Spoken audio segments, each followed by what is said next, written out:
Piye mainku? Jos ora. Sesuk aku arep tanggapan. Hei, mantep Pakde. Permainan gitare ngalahke Alibata. Iki piano gok, dudu gitar. Ya mbah, wong ket mau aku tikep irung, salah, tikep kuping. Ayaya sunatinda si botak. Diambut ringtone mengundang pukulan. Halo, assalamualaikum. Mama minta pulsa. Rajaman mama minta pulsa, mama minta skincare.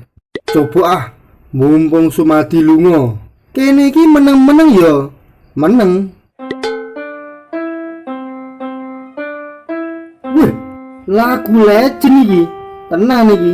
Iya lek, lagu penyemangat sing ngisinge bebenen. Weh, Won, segawon. Piye lek? Semenjak krungu lagu iki, ngisingku lancar tanpa hambatan. Sesuk makmu ijono pulsa. Lho kok.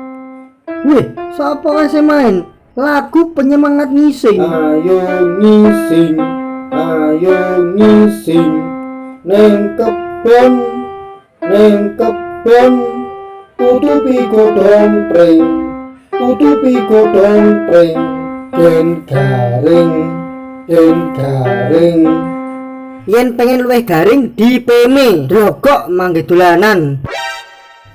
Pangapunten Pakde, nak ngertos piano, jiwa musike kula meronta-ronta. Heleh dayamu. Metu kono. Meronta-ronta ndokmu sempal kuwi. Lah ngono minggat. Kawanmu maine ayo ngising apa?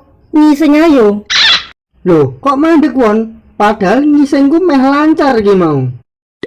Mbah Dus, Sumadi we nyileh sedih ora oleh. Engko bengi pianone colong wae apa piye? Yo, colong wae cah. Piye? Colong saiki wae. Sik, enek CCTV ne ora? Alah, ra mungkin Sumadi duwe CCTV. Listrike pedak-pedak muni tati kaya Ultraman arep geni klambi. Ana nggone cah. Ayo. Maju. Assalamualaikum, paket.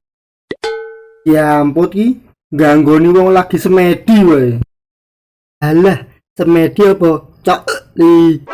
Meneng hotel, ojo banter-banter, diamput. Kae lho, wis do reti hobimu. Liyane wis do duwe pasangan, kowe kok gek cok li wae. Prite kaya bonsai. Mini.